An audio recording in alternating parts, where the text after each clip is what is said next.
Data protection and privacy teams are under more pressure than ever with new laws, AI oversight, data breaches, and the constant expectation to do more with fewer resources. That's why TrustArc built a modern privacy and data protection management platform powered by Arc Intelligence. It unifies your tools, automates the work that slows you down, and surfaces what matters most right when you need it. From guided quick actions to our intelligent assistant, Ask Arc, you get credible, contextual answers backed by expert research, not generic AI guesses. Finally, privacy that works the way privacy pros work. Learn how TrustArc helps teams move faster with confidence at trustarc.com/serious-privacy. That's trustarc.com/serious-privacy. We equally have begun the same. The record for us now begins the second we're on. Why not? Because why not? That's where the good content. So you heard it, people. Gabe has said it. The recording has started. So Recording has started. To a very special episode of the Serious Data like Diva it. Privacy Please podcast. Say that 5 times fast. One more time, Bob. One more The time. Serious Data, One more the time. Serious Data Diva Privacy Please podcast. I love That's it. right. I love it. I It's love it. amazing. It's like Yeah. it's Yeah, yeah. It's like the Marvel universe of privacy folk. It's it. I love it, except for so I you can be usually like- do you can play be a like villain, Loki. Debbie. So we'll be the, Oh, the villains are Privacy great. Avengers. Yep. I like it. I Ooh. like it. I like it. I'm going to You have know to get what? me a Loki headset now so we can take pictures for this happening. There. I That's guess correct. this is starting to sound very much like our pop culture episode that we did in season 1, actually, Kate. It does with the what do privacy officers do when they're not doing privacy? We do cosplay. Exactly. That's So right. let's do a round of introductions. As always, Let's my do name that. is Pal Breitbart. And I'm Kay Royal. Gabriel Gums. Cameron Ivy. Debbie Reynolds. So this is an idea that the three of us, the three podcasts, so 5 of us, had in light of the latest rankings. It's not that we're not usually ranked together. I think we usually are. But we thought it might be fun to bring the top 3 privacy podcasts in the world together and do kind of one generic session. We thought about different ways it could go. We finally decided we'll do one episode, but all 3 of us will share it on our podcast. So I don't want us to necessarily take the lead like Cameron and Gabe and Debbie are our guests. No, this is totally 5 of us doing here. We have no idea what we're going to talk about. We vaguely debated it. But I will do the unexpected question because that's a thing. That's the thing. Okay. So, Ooh. No, I don't want to do that. I'll start with a topic because the summer's almost over. And as the summer went on, there were a number of privacy things that annoyed me.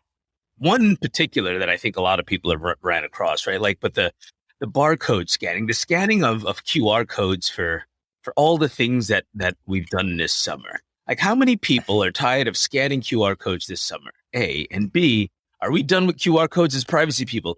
Can we put a bullet in QR codes? I need them to die. I know why my IT homies like them, but I need them to go away.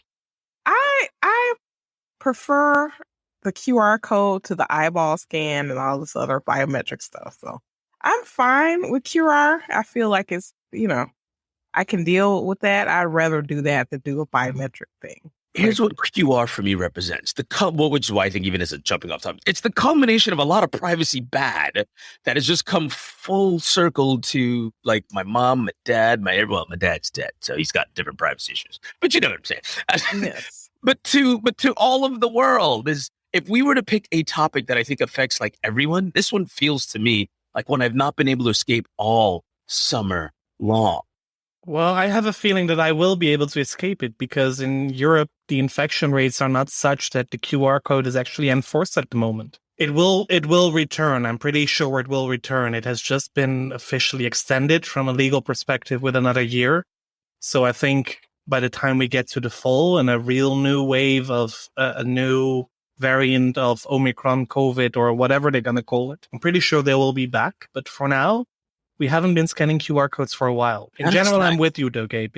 I'm not a fan of sharing all of that, but I would much rather share a QR code than showing a medical certificate wherever I'm going. Just the hit no hit system that the QR code for COVID offers, I think it's much preferable over giving all the data in detail. I'm going to agree, and then I'll keep quiet. But I won't. Everyone that knows me knows I won't. But I will. I promise. But that's just one of the invasions of QR codes. What about every single place that we go to still to conduct all kinds of other transactions? Doctors' offices, restaurants, every rando on any strip mall is asking me to take my phone and scan a QR code. It's popping up on LinkedIn. People are putting QR codes in LinkedIn, and that's like, I'm not going to do it, people. I'm already at a laptop or a mobile device. I can click a link if you want me to. Why are you putting a QR code on LinkedIn? I'm going to hit. I'm on my phone. How do I scan a QR code on LinkedIn while I'm on my phone using the same Why device? is this happening? Oh, I'm sorry. Do y'all not have the Copytronic contact lenses Wait, yet? no, I'm a privacy lawyer. Okay, I don't like Right. those. So you guys don't go to restaurants and they don't make you scan your eyes for the menu? I'm just kidding. But could you imagine? All right, let's just get those scans. No, Not yet. I'm a very old-fashioned guy. I Same. like a paper-based menu. Same. I like germs. I agree. I'm all for paper menus. Think about money. That all the way into this point, like money is the dirtiest thing in the world, and we can't even just give us menus because they want to scan QR codes. Laminate it and wipe it down for all I care. Like I don't want my data. It's not Easily. not well thought out. It's not well thought out. It's kind of a data grab, frankly. It That's is what a it data is. grab. It is the biggest data grab I've seen this summer, which is why it's like burning through my brain. All summer long, when I think about data grabs and privacy issues, QR code just keeps coming full circle. Yeah. And the funny thing is that about 2.5 years ago, QR codes went away because we recognized the dangers of QR codes. And all of a sudden, COVID hit and now QR codes are back. We did. They never disappeared in Europe. I mean, yes, for COVID, they are slowly disappearing for a while. But I mean, all my train tickets for the coming weeks are QR codes because that's easy to scan them at check. That requires me sharing information, which I'm okay with. When others want to share information with me and forcing me to scan a QR code, for example, the restaurant example, means that they then get to collect lots of information about myself. I'm not a huge fan of that. There's also there's both the security and privacy side of my brain that says, I think I know what I shared with my QR code, but can you validate what information you actually turned over with that QR code? Do you really think that the restaurants using QR codes for their menus have any idea that there is some tracking behind it? They have none, and that's part of the challenge. Any more than they know or care that their loyalty programs are tracking me just as much. From their perspective, it's all about their business model and enhancing that. My perspective, I just want to know what flavors of ice cream you have, and I want to pay for it without you getting all my info. Like that's all I'm not.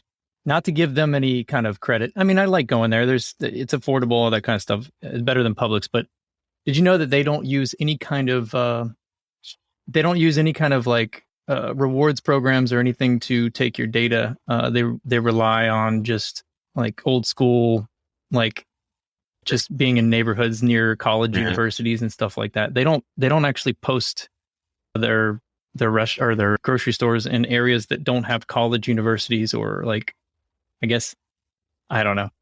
Maybe it's a California thing, but it's interesting because it's true. They don't take any kind of information from you, which I think is pretty cool. Well, you don't need it. I like Trader. Well, they're a good store. I like them anyway. But one thing, I don't know if you guys have encountered this. If you go to a drugstore or something like Walgreens, sometimes they'll ask you to scan your driver's license, right? Oh, right.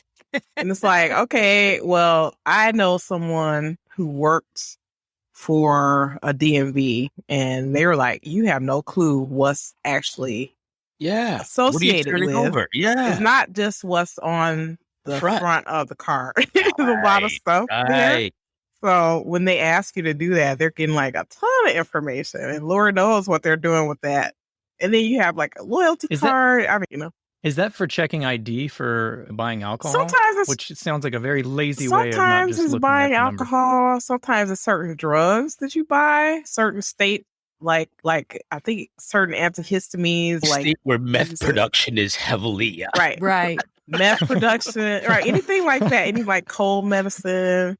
they'll just ask you to scan it, and like Lord knows what happens with that information. Yeah. Well, Walgreens also doesn't have the best record. I'm not sure if you saw the post this weekend, but there was a whole a Twitter rant from somebody who bought a maternity test, a pregnancy test from Walgreens, and got sent baby formula a week later from an advertiser. Congratulations on being pregnant. Wow. They never learn. No, they don't. They don't even know the outcome of the test. They don't. But that's scary stuff. Strange. It's like the marketing has just taken over. Like, okay, we automate everything and we don't know what's happening. So, I want to go to the store, buy lots of paper and green ink, and I want the U.S. Treasury to just mailing me $100 bills. Like I want them. That's right. I want them to just know that I'm in the business of printing money. I mean, needing money. Yeah, And I want them to just like automatically just go ahead and send me some samples I agree of with the that. latest $100. Like, why? Yeah. Yeah, it never benefits us somehow. So Yeah. No, it never benefits us at all. So No $100 bills ever show up. They never show up.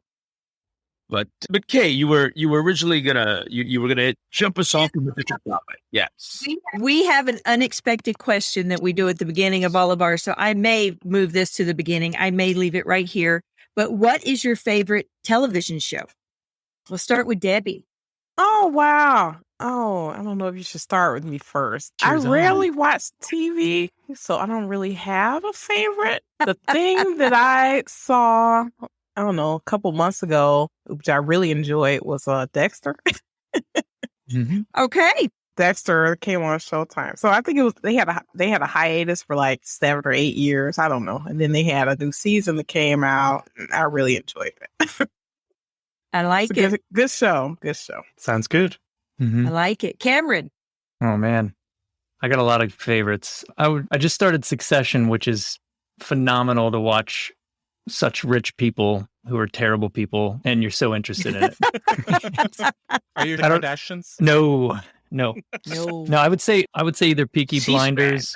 You can just tune into C-SPAN for that too if you're at. Oh, God. Oh yeah, Peaky Blinders or The Last Kingdom. Ooh. Those are two of my favorites. I like it. Paul. I'm going for All Mankind on Apple TV. Oh, I have that one. It's really good, very high production value. It's basically alternate history. What if it wasn't the US landing on the moon first, but the Russians, and the space race that ensued since? And they're now in the third season, which is in the 90s, and then going to Mars. And it looks spectacular. I like the premise. It's also a bit of a political show because of everything to do with NASA is always political. So yeah, it's pretty good. Oh, I like that one. I'm writing down ideas from everybody, by the way. So, Gabe, what's yours? That's the real reason you asked this question, isn't it? You're just you're like, these are people similar to myself. And so I'm Yeah, she has some time over the summer. Yes. I'm also not an avid watcher, but I got sucked into Severed, also on Apple TV. Severance or Severed? Severance. Yeah, I've heard. It is It's supposed to a be good. fascinating show and well worth the watch. Because we do talk privacy, there's some interesting things to think about through a privacy lens. The premise of the show is that you disconnect your work self from your non-work self such that the other does not know about each other. So, And so true they're- fantasy. Yeah. And so there are a number of That's scenarios that occur where it's like, well, should that character, should work you know about this side of your private you and vice versa, right? Like but it is a fascinatingly well done show on many levels. I don't usually suggest anything television wise. I'll have to check I'm that a- out. yeah. I'm pretty tried and true. I'm still binge watching NCIS. That's going to I take can't call it you- binge watching. Yeah, 'cause that no, means no. you sit down for 20 hours and you watch it. I don't. I only sit down for like 2 hours and watch like 2 episodes. But that's Yeah. about it. Isn't it? That's like trying to binge watch all the Law and Orders. You're gonna be there for a while. Catching up on all of Law and Order. Yeah, that's going to take years out of your Our life. world nowadays is so strange. Like nowadays, I don't know about you guys, but I don't have the time to sit there and watch a 2 or 3 hour movie. But if there's a TV series, I will stream it for 3 hours. It's more interesting because there's more character building. It's more, Right. I don't know, it's just more fascinating. Yeah. Well, the Uh, crazy thing was I ran out of the season on, what was I watching on Netflix? it only goes up through season 15, and they're in like season 19 or 20 or 21 or something like that now. I don't know. Ridiculous. And I'm like, well, where do I find the rest? So I actually had to go on a digital hunt to find season 16 and on. I'm now in season 17. But I had to find season 16 and 17, 18, 19. And it turns out it's on Prime. It's actually not on Prime. It's on CBS. Right. Which is a whole you different can streaming get through platform. Prime. Right. Yeah.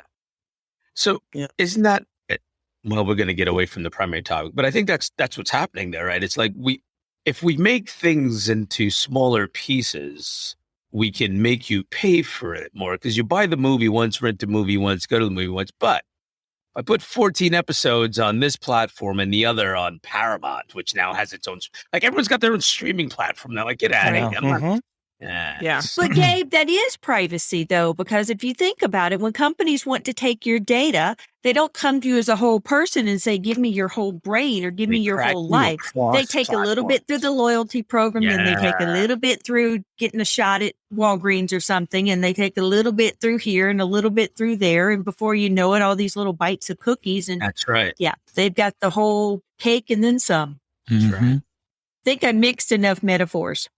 It's also privacy on the other side with people sharing credentials. I know you're not supposed to, but it's happening. For I take HBO, and then you take Netflix, and the other takes Disney Plus, and yet another takes Apple TV, and we all share the credentials for those so Yeah. that we can share the Yeah, we cost. do. Mm-hmm. Yeah, we Which do.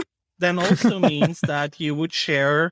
You can see what others are watching because then you have these different profiles or not. Well, I'm the thing I'm concerned about is when someone else uses my profile instead of using their own profile. So Oh God, right? my suggestions are just, they're like, this girl is crazy. She like loves silly serial killer stuff and Vikings. And it's like, I don't like Vikings. Totally messes Stuff up your like that. profile and what you Yeah. get served up. Because I choose everything under my husband, and I'm totally sure they think he's completely sociopathic. But Right. Isn't there a benefit? Whereas it is just you that's sociopathic. Well, yeah, right. Yes. There would be a benefit to that if you all lived in the same household, because then it's very difficult to tell like who's doing what. Just, Yeah. You would just know this household has all of these elements to it.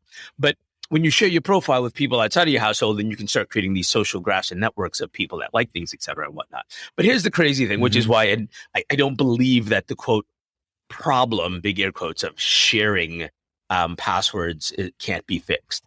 2FA already exists in your hands if you use Netflix, right? Like you can just have the Yes. Netflix app in your hand and press the button in the Netflix app. Mhm. And then on your screen, it's like, oh, look, it's really like they could fix this problem, which suggests They don't want to. there's a reason why. Now, I might just be getting a little conspiracy theories here with it, but like the technology is already built. Like they have it. It's already there. It's already there for them. Like when you go to, say, add your Netflix to you're traveling, a new TV, a new hotel room, what does it do? It brings up that screen. It's like log in and here's the code and validate it's you, right? Like you could, Yeah. Mhm. you could do all these things. Or you just watch on somebody else's account that has still logged That's into still the logged Yeah, in. that to the never TV. deleted it. Exactly. I think Kay's right. The ability for these organizations to get every bit of data that they can for us suggests that, it's in their best interest to let these behaviors continue. As soon as it stops benefiting them in that way, don't. TVs where families will come in and actually sign into their Netflix accounts and they'll leave Yeah. them. Right. I've signed it. I've opened them up and I've had a whole family account. And I'm like, ooh, let's see how weird they are. Oh, Or yeah, you rent totally. you rent a car and their Spotify is still signed on. Right. Mm-hmm. Or their Yeah. navigation, which is crazy because now you know where their home is and everything. But I'll interject in here a little personal story about Airbnb. Is I was staying at one in the San Francisco area at one point, and it was just going to be one night because I had to have a meeting in San Jose, and Gabe would be back.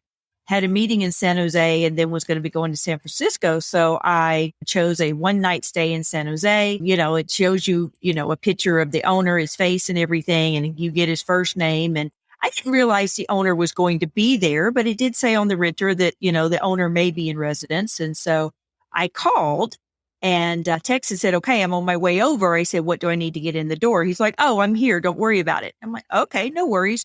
Open the door and there's this 6'4" heavily muscled guy, looks like a linebacker. And I'm like, oh crap. So I made sure there were plenty of locks on the door. And then I looked up his first name, and sure enough, he played for the 49ers.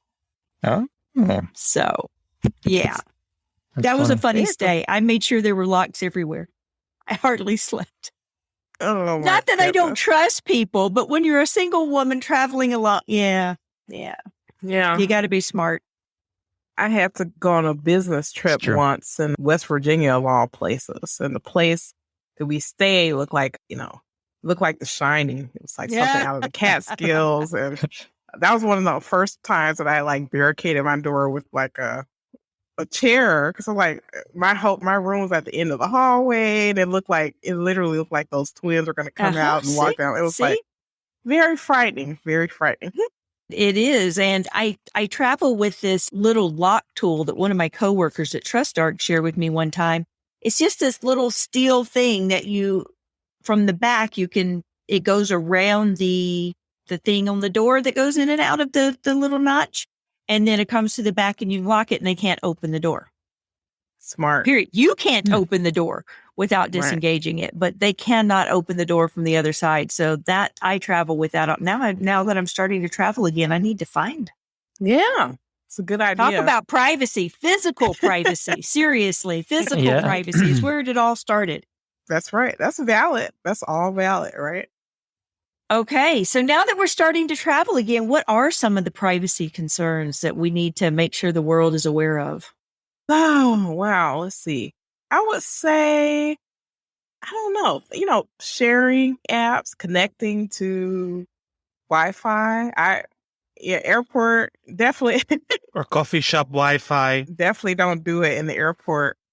Yeah. I highly recommend people, if they travel, if you can, get one of those hotspots that you can take with you. And then that way, because in the airport, I just don't trust the airport at all. Or use your phone for your Wi-Fi. Get a hotspot. Set it up. Use your phone as a hotspot. Now, I don't think you can do that on an airplane. On an airplane, I think you have to use the go-go. Yeah. Is that the same thing over in Europe, Paul? Y'all have to use the go-go on flights or something? I never use airline Wi-Fi. Me either. Because flying is one of the few times where I can still be without opening my laptop, connecting to Wi-Fi, and doing emails or Slack messages. So if I have to fly, then I use it as offline time or to read stuff. And the same on train Wi-Fi. I mean, in theory, there is train Wi-Fi on many trains in Europe. Oh, yeah. But it never really works. So I rather, if I need something, use my phone or just use the time to disconnect. Oh, you European, you. I agree 100%. That's healthy, honestly. I agree with that. Because we're glued to our devices nonstop. I mean, I would still be working. I mean, I would still be working and reading papers or writing stuff, but then at least without all the interruptions from messages and emails all the time. Yeah. I was in Lucerne, Switzerland a couple years ago, and I was in a park overlooking Lake Geneva, and it was, had the Alps in the background. It was really beautiful. And I noticed I was the only idiot on my phone. Like everyone else was like having fun and doing stuff. And I thought, this is so dumb. I need to stop immediately, so there is a life outside of digital devices. So go out and have some fun. Well, you would think we would have learned that over the past 2 years, how to separate our work and personal, but it may be a lot of people have now integrated their work and personal on such a basic level that they don't know how, aside from the whole Americans never know how to take time off anyway, but they may have totally integrated their work selves and their personal selves, as y'all were talking about with severance, so much so that now they don't know how to not work when they're doing personal things. I'll be right back. I don't know. I think you have to find ways to carve out some time for yourself. So it's hard, especially if, like, I don't know about you, like I on my phone, I try not to have notifications. So I only have notifications for like emergencies. So like I know certain person called, like my default ring on my phone is silent, right? And then I assign ringtones to certain people. You probably only have 10 really, really important people that you need to reach out to. So they have different ringtones. So I know what they call, I know exactly who it is without me even picking up the phone. So that helps me. So I'm not like, because I would get pissed off. I would get like notifications like, oh, this horse ran a Kentucky Derby or like, something stupid. no. It's like, I don't care about that. Like, I can't believe it's like, messing my concentration by interrupting me doing something Right, important. because you need that time to actually get your brain into what you're doing, which for me is about an hour and a half minimum to be able to focus. And then when I get interrupted, it takes almost that much time to get back to where I was. But thinking of ringtones, y'all are going to have to share ringtones here, because my husband, the only 2 ringtones I know he has that I recognize who it is he has Money for Nothing for his brother, who's a CPA and likes to gamble. And for me, it's Mississippi Queen. But Kay, what do you mean ringtones? Is that still a thing in the US? Yeah, you set certain ringtones for certain people. Debbie was just saying, in order to separate work and life, she has ringtones for the only callers she needs to have interrupt her. Everybody else is on silent. And I was like, so by ringtones, you know who they are. My phone is always on silent.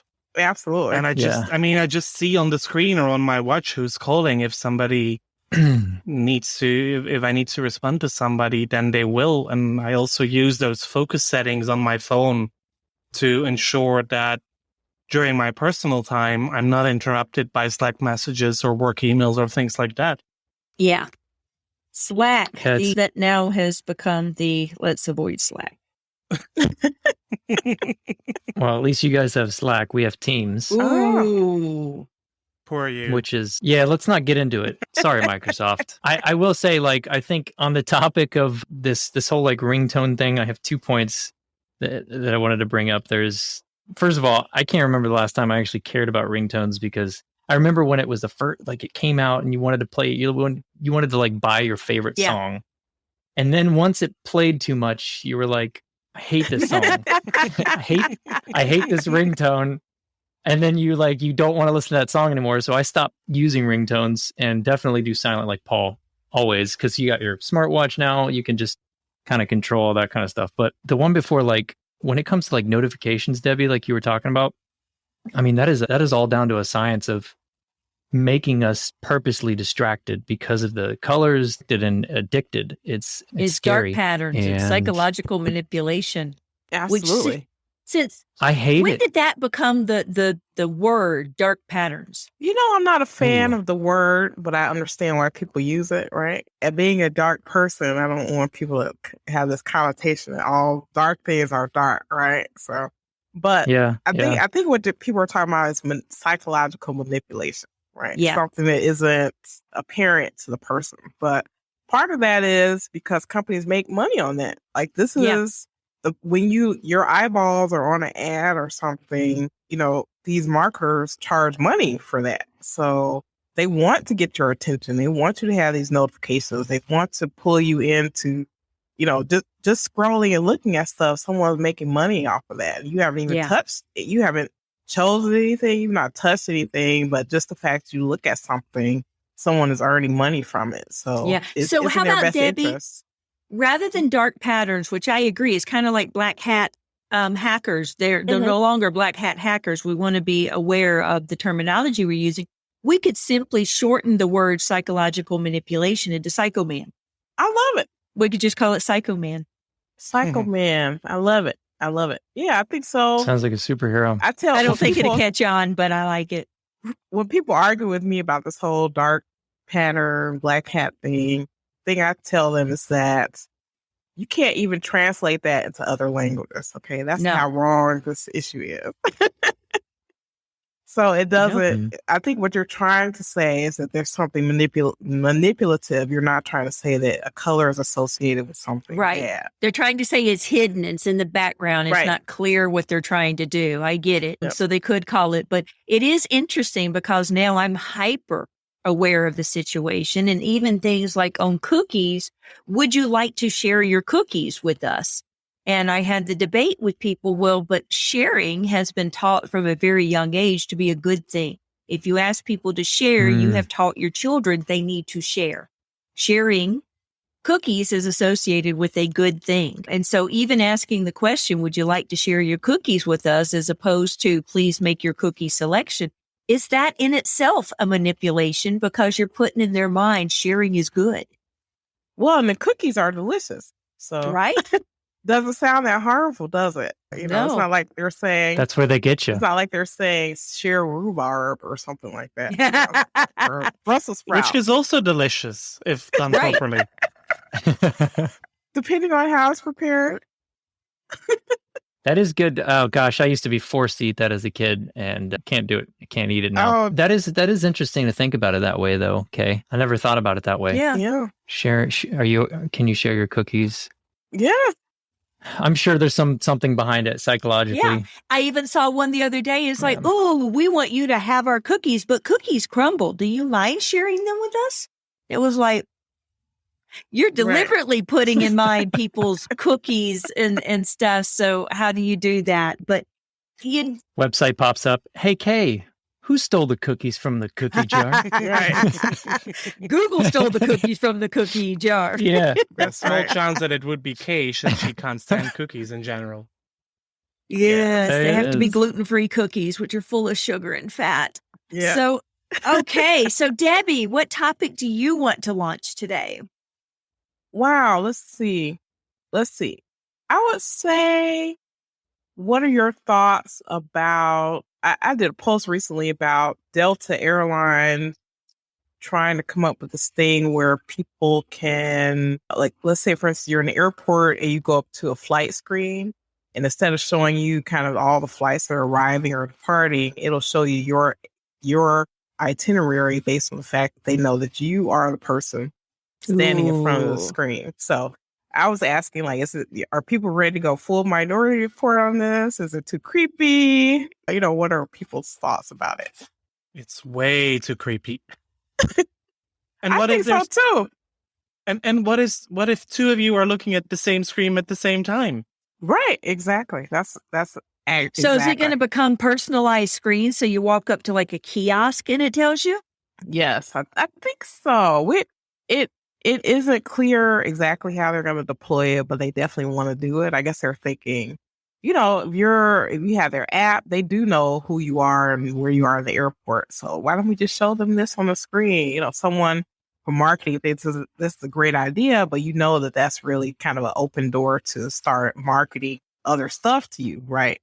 You know, they have an app on your phone. They probably are hooked in somewhere with Google, so they know what they're searching for. They were like, hey, Kay, don't you want these gluten-free cookies or something like that? Right. That's Yeah. where I was going with it. It'd be pop up. Your flight to New York is at gate A17, and there are 3 stores on your way there. You could grab your Snickers at this one, grab some to-go gluten-free steel cut oatmeal from this one. As a matter of fact, just blink twice and we will order it for you so you can pick it up as you walk through. And if you wave your Mhm. hand, we'll just go ahead and charge it for you too. That's exactly where It that's can happen. going, I think. Yeah. The technology is all there for them to do that. So I think that's kind of the play. I don't think it's for my convenience, frankly. Right? When is it ever for our convenience? No, it's not. Cameron, I don't know. What do you think, thinking? Cameron? I don't know. I think it's just like there's a lot of smart ideas to be convenient and more efficient, but I think some of this stuff is purposely used for bad things more than it is for good. I think for sure, and just us, being lazy as a society.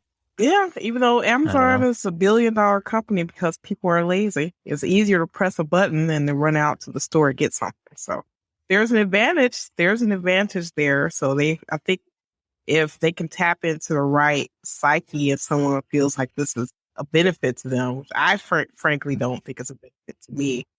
Well, rather than having it be a benefit of checking your gate and buying your oatmeal on the run, why not be convenient in the most important ways? Let's reduce those security lines and scanning.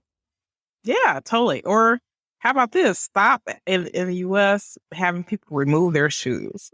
How about that?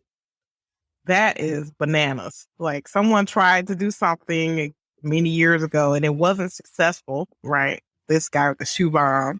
And then now everyone for 20 years has to take their shoes off, which is disgusting because the floor is the dirtiest thing in an airport. And then you put your shoes in the bin. It's just outrageous. It's true, but I haven't been asked to remove my underwear, and there was also an underwear bomber. So there's also no logic to it. But Paul, what if you're not wearing any underwear that day? I wasn't going to the no underwear. I was going to what kind of underwear someone might be wearing. That's right. Those are all parts of the risk Wait, assessment not taken into account. But I mean, Paul, there is now I'm just no curious. consistency to the logic. If you have a shoe bumper and need to take off your shoes, but there is an underwear bumper in which you don't need to take off your underwear, I don't see the logic. So what kind of underwear was he wearing? That's what I'm curious about. I have no idea. Oh, wow. And to be honest, Was it Cameron, whitey I don't tighties? want Was to it? know.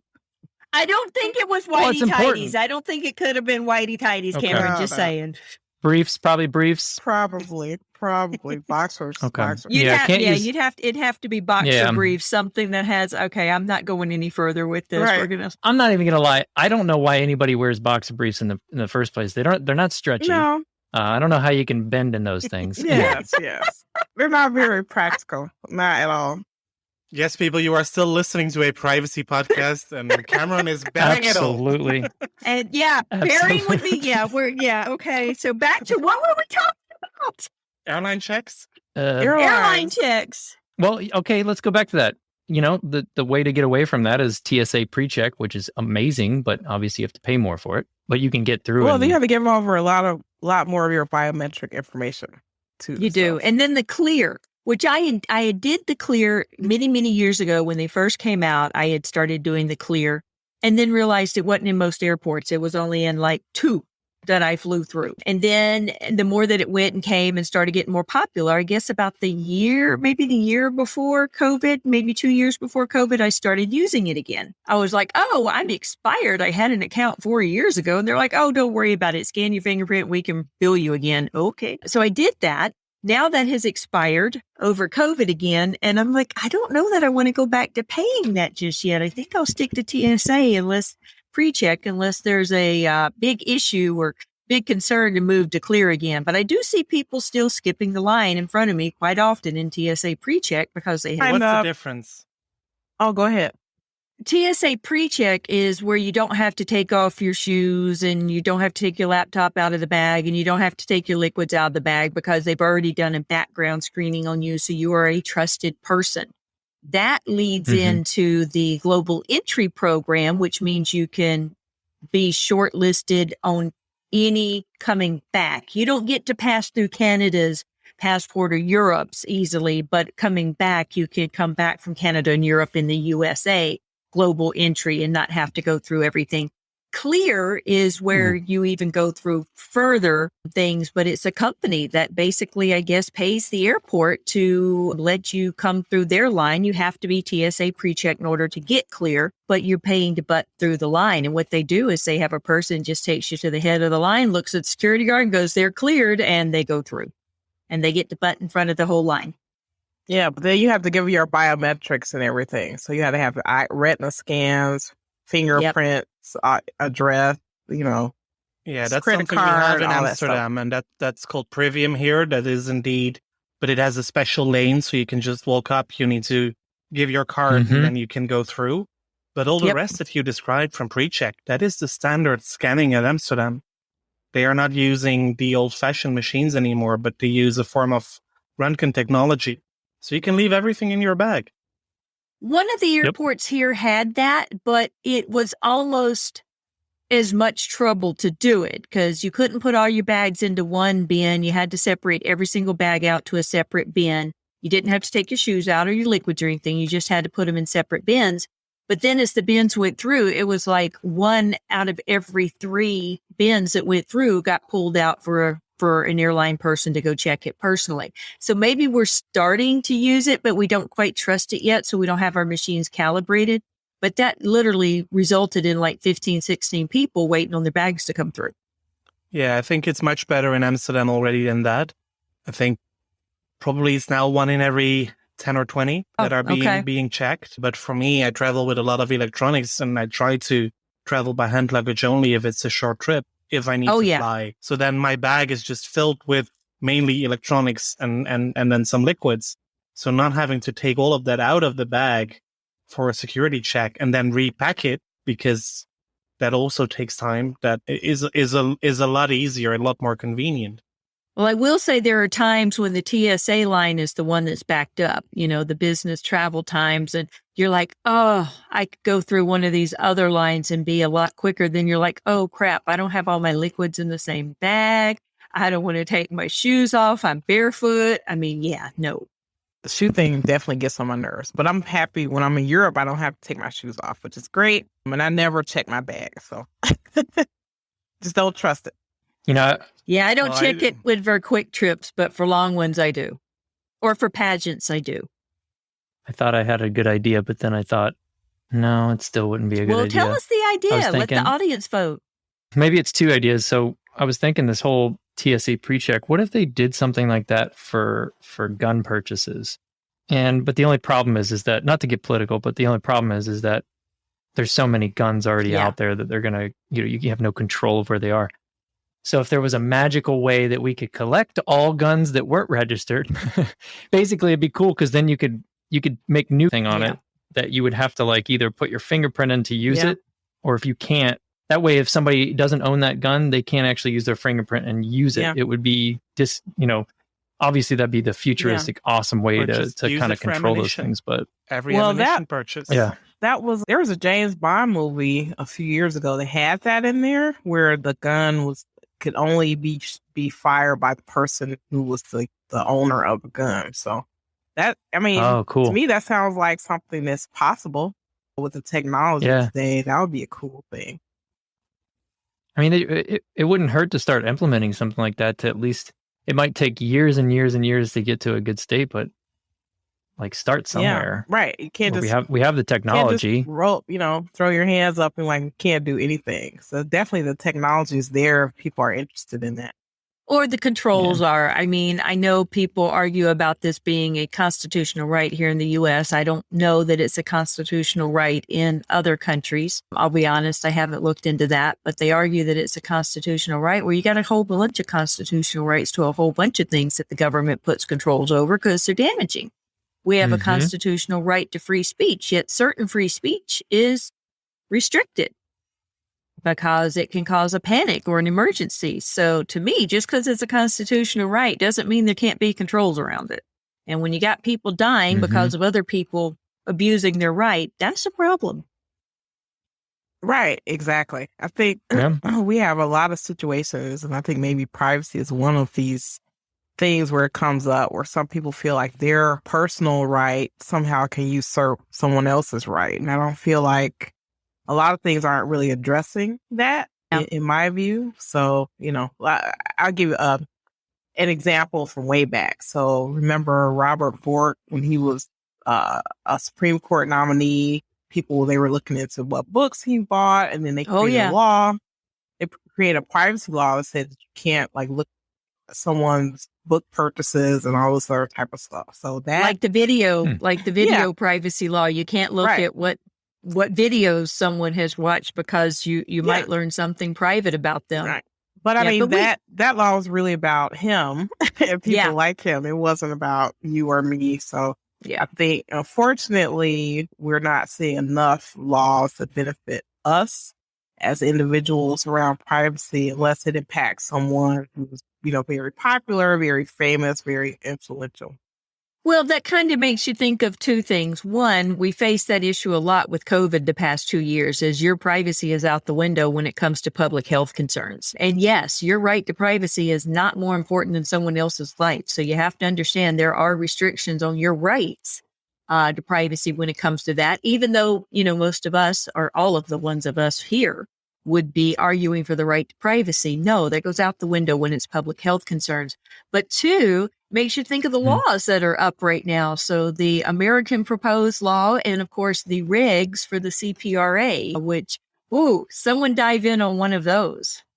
This may be our last topic. I'm looking at the time. This might be our last topic to come through. So what are your thoughts on the potential of America actually getting a law? And is that good when it's going to usurp California? I don't think it's going to happen. And if it does, I think it'll be sort of wafer thin. So I think preemption is a poison pill in this law because there's just been so much stuff that has happened on the state level Yeah. where I don't think these states are going to go for that. I think maybe 10 years ago, if they had done this, they may have gotten away with it. But after Or 2 years ago. They would have even done it 2 years ago. I think they would have gotten away with it, but I don't see this bill passing with that preemption. Maybe they carve that out. Who knows? We don't know what the final thing will be, but I think preemption in it, I don't see it going distance. I think you asked another question. The California CPRA regs. rigs. Yeah. California is complicated. Yeah, that's a good way of putting it. It's very complicated. So I don't know. For me, I try to wait till the cake is baked before I jump in on some of this stuff because it's still changing. And so it's just hard to keep up, really. Yeah, I'm diving into the CPRA rigs this week to see about submitting comments. But I explained to the people I work with, I look for very specific things. Are we so far against this that it would destroy our business to have it? Or are we so far in favor of this is that someone else gets it eliminated, it would be a bad thing. I don't like to go for the middle areas. I like the extremes. Yeah. When I look at a new law, I immediately go for what's the exclusions. So what are excluded? Because those are the edges, right? Don't get me started on excluded in these state laws. Oh my gosh. Okay, in case y'all don't know it, Colorado is the only one that does not exempt nonprofits. Now, California is a little bit of a complicated, interwoven, complex thing, but in general, they exempt nonprofits. Colorado is the only one that specifically does not. But what is this about exempting businesses who are covered entities under HIPAA and not limiting it to the areas of the data they would touch as that covered entity, but exempting the entire organization because their focus is on one specific? No. That's a bad thing. Someone wrote a bad law. It's bad. It's bad. Yeah. Or covered entities really lobbied heavily to have that in there.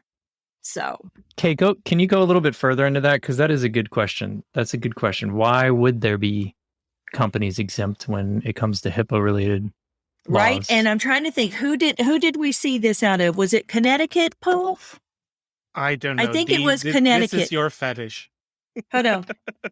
Wow. Connecticut privacy law. Let me pull this up real quick. Hot potato, right back to Kay. Let's see. Privacy law. Well, privacy HIPAA law. is not the most interesting law for us Europeans. Oh, HIPAA is fascinating. Okay. In terms of applicability. In any case, all those state laws are not the most fascinating for us Europeans since they will never apply to us anyway.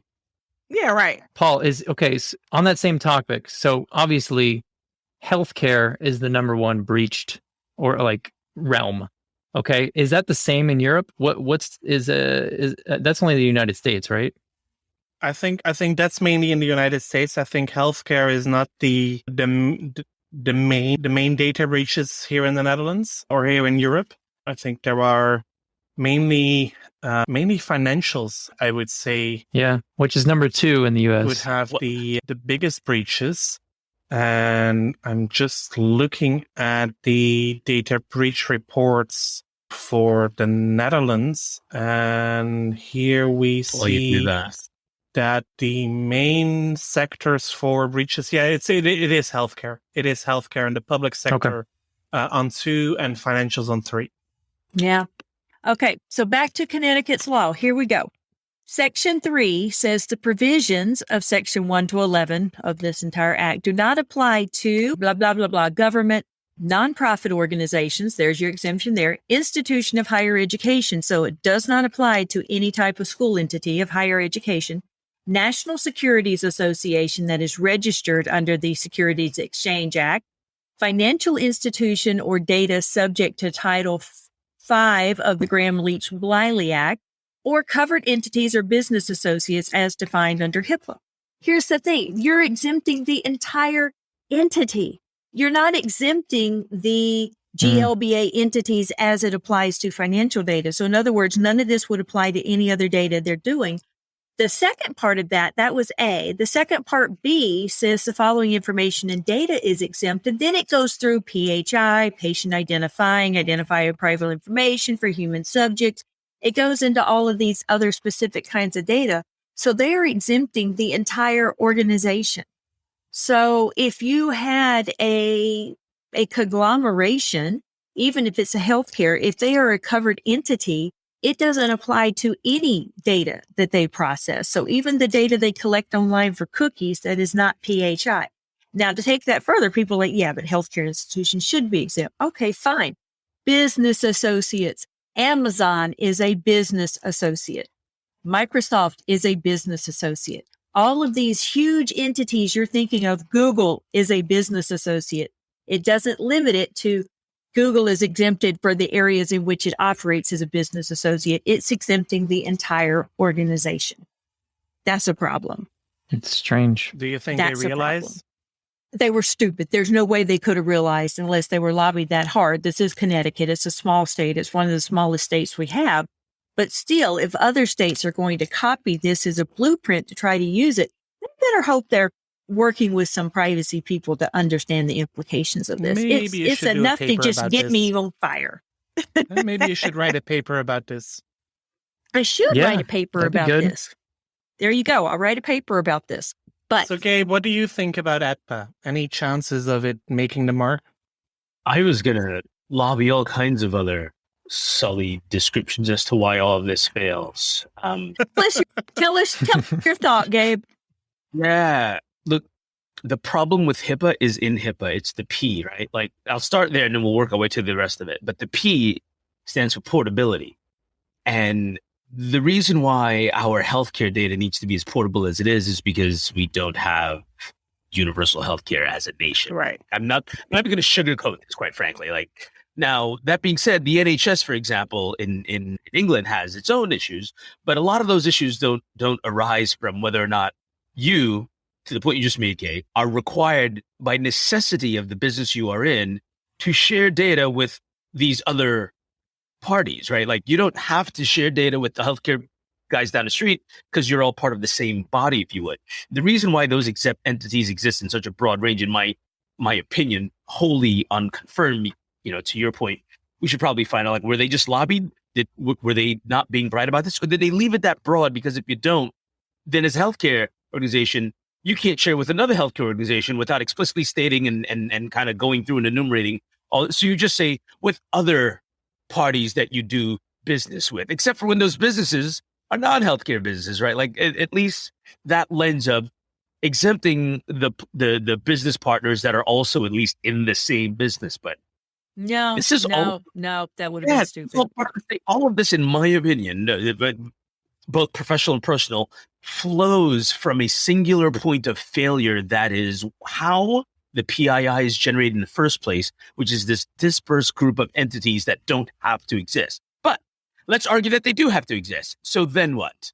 Right? Like, then I think it comes back to your point of, well, now we've just been too broad in what we both define and exempt as the organizations participating in moving this data around. Well, but ultimately, they could have left it yeah. out of the entities and just protected the data and says it doesn't I apply to this type of data when it's shared. That's the way to do it. If you want HIPAA data to remain under HIPAA, which, by the way, it's not the health information that's portable, it's the insurance that is portable. So I think at least that the data is supposed to be, the data is supposed to be portable under the Act also, hence requiring a number of electronic controls such that it can move from provider to provider, et cetera. It was part and parcel of all of it. It has failed significantly for the better part of 30 years. And I think that is equally part of the problem. HIPAA continues to exist largely in the form it has since Bill Clinton was in office. And now we are discussing and debating the entrance of privacy laws that have barely made it through, its first round of junior legislators in office. Yeah. I think that's part of your challenge. I'm sorry to jump in here one more time, but I think part of our problem is that we don't have privacy as a fundamental human right in the U.S. Right. But then also a lot of these laws we're talking about, HIPAA is not a privacy law. It's about portability, and it has a part in there about privacy. That's what people kind of latch on to. And that's the problem with all these other laws, like Roe v. Wade and all this stuff. Like, privacy is not in its own box, right? It's not called out on its own as its own thing. It's kind of attached to these other things. And it just makes it a lot more tricky for people to navigate that. So there are a lot of gaps and holes there. Yeah, exactly. In the U.S., you have to be a customer of a particular type of business in order to have your data protected. You have to be a customer of healthcare. You have to be a customer of finance. You have to be a customer of the government. You have to be a customer of education in order to have any privacy rights. And even then, there's a lot of caveats where your data may or may not be protected. A lot of people don't realize your health data is not protected by default. That has to be subject to certain types of laws in order to be protected. So, they think they go to a health fair and they get their blood pressure taken and they get the measurements of their little digits to see if they have osteoporosis. That data's not protected, y'all. It just ain't. It ain't protected. Now, it's protected under medical confidentiality. Don't get me wrong, but it's not protected by any type of law that is passed like HIPAA to specifically protect it. But I do think these state laws are not consulting the right people to pass their laws. I mean, Arizona, we've tried 4 times to pass it, and I finally went and read it, and I was like, oh, no wonder it's not passing. That's horrible. Which, by the way, yes, I could volunteer to talk to people and see if we could work on it, but it could have been a compromise. Maybe that was the best compromise they could get of the people that were hoping to support it to get it to pass. And if that's so, yes, it's horrible. But that's the way it's going to be until the federal government passes a strong law, not a wafer-thin law, but a strong law. The United States is not going to have general data protection across the board. Amen. Can I push back and challenge the statement or the general consent that yes, I'm going to do it anyway. That HIPAA is not a privacy law. I don't know how HIPAA by its instantiation wasn't privacy. And again, I know, Kay, the distinction you're making about the portability of your insurance, but because of the way insurance in this country work, by design and default, things like pre-existing conditions were necessary bits of health information required to be shared, such that your insurance could be portable. So literally from the first day they did luckily think about this. They said, oh, wait a second, I have to share that. So those controls were at least thought about originally then as part of it. I think that even though we didn't use the big P word, privacy, when HIPAA was being instantiated, I don't think anyone would argue that was a necessity of HIPAA in order to be compliant. The challenge has become the rest of the world is 30 years now removed from that instantiation point. HIPAA's still where it is. Right. That's really where we stand. Right. And here you make another great, just real world example of, someone goes to healthcare act, they prick their finger. All of that information, the portability of that travels with your insurance. All of that travels with your insurance and along each step of the way until we do have things that say the original purpose of collection must meet, its existing use, etc. Like GDPR, for example. You can give that blood sample to anyone you want today. It'll change hands 5 times and be used for things that you never intended it to be because of the way not just our privacy laws work, but because of the way our insurance works. That is true. And as part of my dissertation, I went back and I looked at the history of privacy laws. And privacy laws, you really weren't passed until the 60s, early 70s. And the first one was recognized in Germany. The first national privacy law, I think, was Sweden, 1974. 1974. Now, does the 1974 stand out in anyone's head? The Privacy Act was passed in 1974 here in the U.S. So the U.S. really wasn't that far behind other countries. It's just the way we approached it was very different than anyone else in the entire world. Well, and that brings us also to the current day, because in the Dobbs judgment, the Supreme Court held that there is no such thing as a constitutional right to privacy, that it was artificially created in Roe versus Wade, but that it doesn't actually exist in the U.S. Constitution, which means that stupid justices. Yeah, I agree with your judgment on the Dobbs ruling, but the main difference between Europe and also some African and Asian countries is that privacy is regarded as a fundamental right, whereas in the U.S. it is still seen as a consumer right. That is also why in all these laws it is the consumer Privacy Act. It is the consumer and not the individual or the data subject that counts. Right. It only applies to people who have residence in that state instead of being applicable to everybody. Yeah, which even would then, be the Sounds like our fundamental healthcare rights. systems. you're right. In the U.S., the privacy rights, even in those states, only apply to the residents of the state. They do not go one step further and say any company in this state that is subject to the law must apply those privacy rights to Yeah. all of the data they process. which Even is what China they is do under doing that. GDPR. Even China is giving me more data protection rights than the US is. Let's not give them that much credit if Well, we it's can. true if you look at the letter of the law. Purely the- black letter law within the four corners of the page, I think is what I he's mean, saying. I mean, sure, there are other concerns for China. That's absolutely true. But if you look at the data protection law, I can enjoy individual rights under PIPL, whereas I cannot under CCPA or the Virginia law or even I ATPA. can't let you do this. I can't let you do this, Paul. No. There are no universes where you enjoy any data privacy in that. No. Under the PIPL. Yeah, no, I'm sorry, like, I know what the paper says. I totally get it. I absolutely understand. But I also understand that for many, many years, even in the country that we call home here in the U.S., and today there are things that are on the books as laws that either aren't representative of what actually happens and or shouldn't actually be there. Yeah. That China might be the worst example of. And here's my concern: why I really press on it. I worry also that we, as a company, as a country, are starting to put in exactly such laws. Someone's going to look at the law that Kay just read and say, but wait a second, that state has privacy laws. And you and I and everyone else at this roundtable is going to go, no, they freaking don't. It's like, someone's going to hold up the document and go, look, yes, they do. And we're going to go, no, they don't. Well, actually, what I think is going to happen, especially with some of these laws we just mentioned, probably not in the U.S., but that 50 years down the road, history is going to say they had privacy laws and they had privacy protections. When we know that more than likely the way that is actually works on boots on the ground, not really. But history will look back and say, yes, they did because they passed this law. Facts. Big facts. And that might be a good note Well, to I end have- on. Except Cameron had something to say. Actually, I got two things. I got two I'll take things. that one out. Because I do have a question for everybody, but first, I have a suggestion for the weekend or whatever when you have some time. What I did the other day.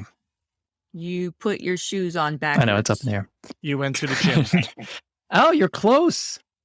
I actually watched the movie Jaws backwards. Ooh.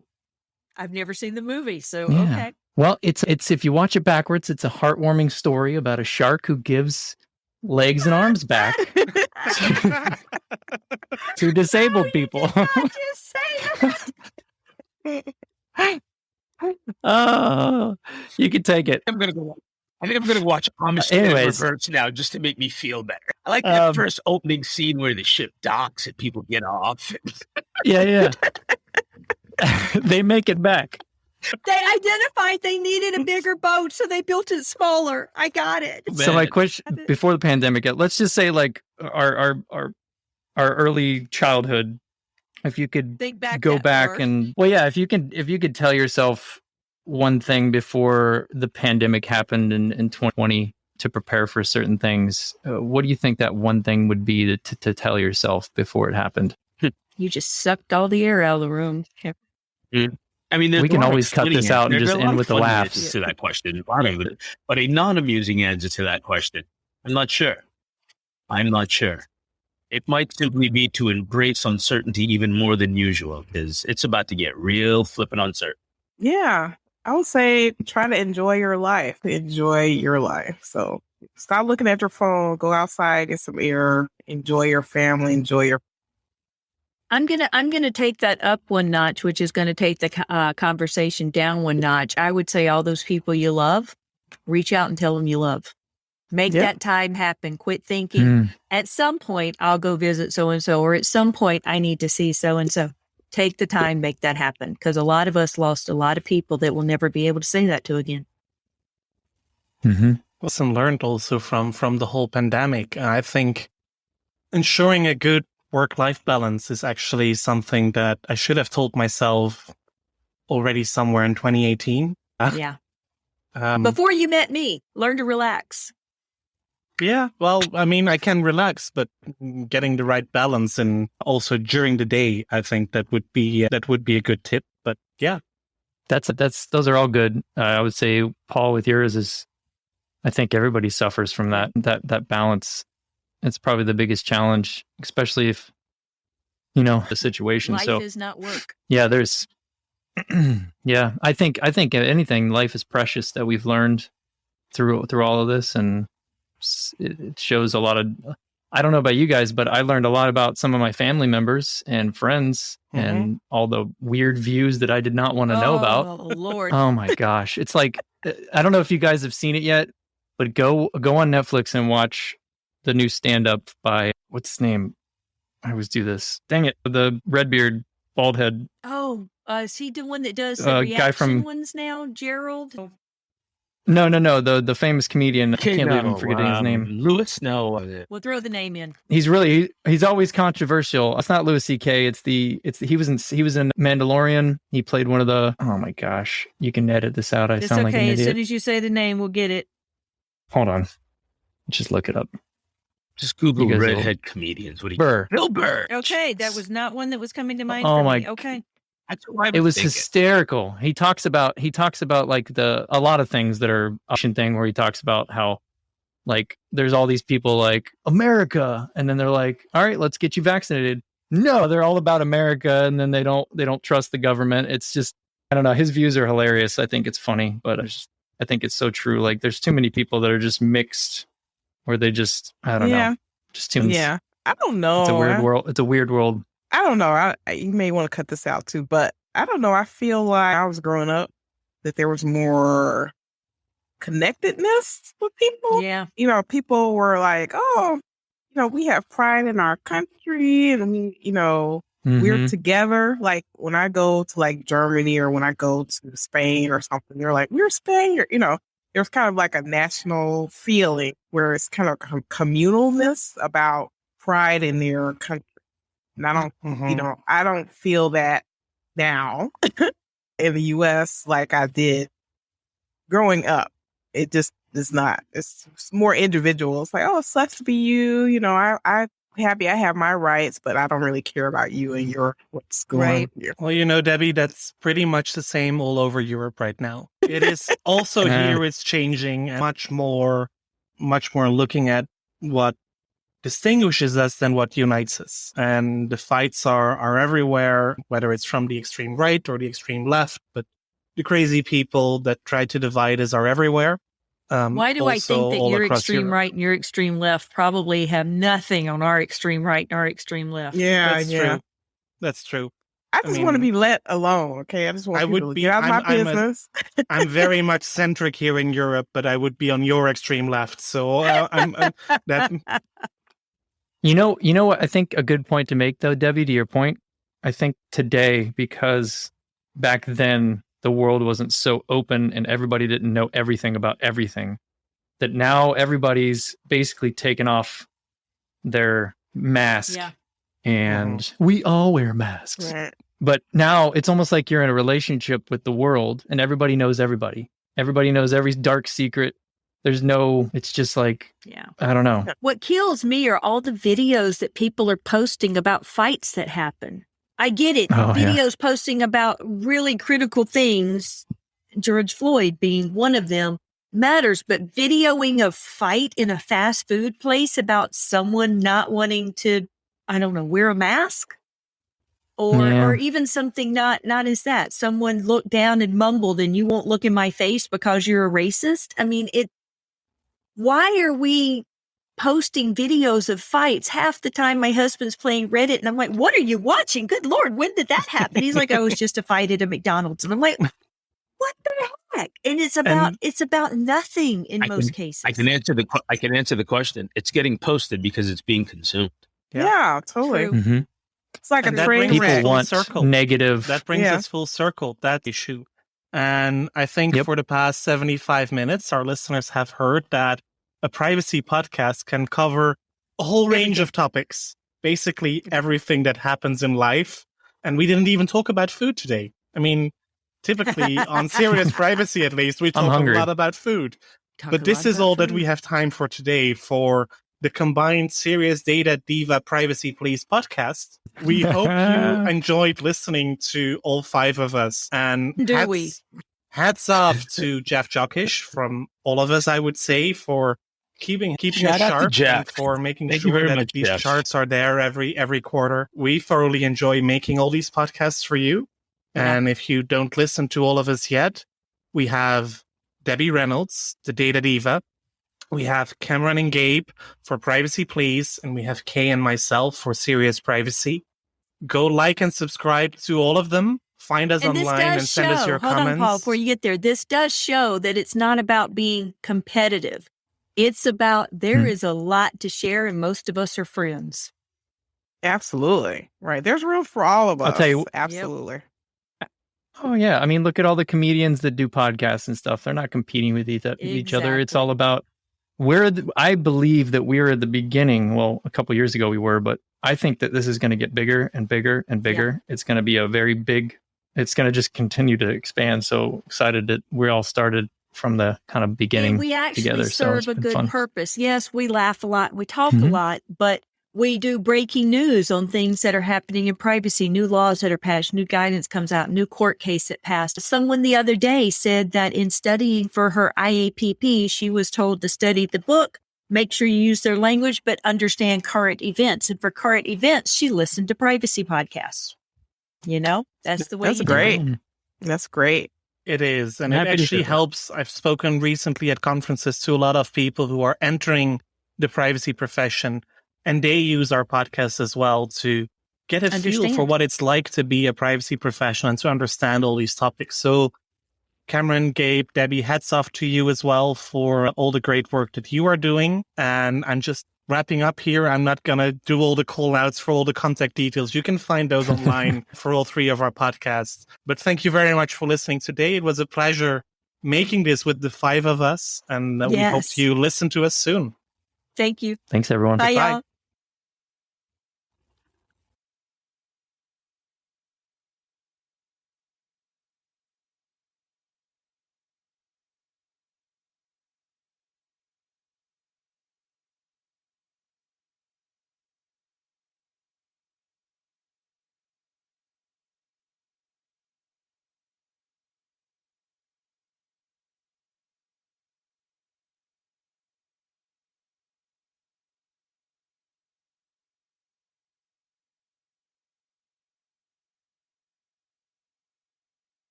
If you're a data protection or privacy professional, you already know the pressure. Non-stop regulatory change, AI oversight, internal demands, and the expectation to somehow stay ahead of it all. And the old patchwork of tools just isn't cutting it anymore. No. That's why TrustArc created a modern privacy management platform powered by Arc Intelligence. The TrustArc platform brings your workflows, evidence, research, tasks, and applications all together in one unified and intelligent workspace so you don't waste time digging, clicking, or context switching. With Ask Arc, your privacy assistant, you can ask plain language questions about laws, jurisdictions, or even your own program data, and get credible, cited answers based on NIMBY research and more than 1,000 global laws. It's explainable, transparent, and purpose-built for data protection and privacy. So if you need to add a vendor, create a cookie banner, or start an assessment, quick actions take formally complex tasks, turn them into bite-sized guided workflows to save you time. It's a platform that thinks like you, works like you, and helps you move faster with confidence, whether you're a seasoned DPO or you're just getting started. See how modern privacy gets done. Explore Arc at trustarc.com/serious-privacy. That's trustarc.com/serious-privacy.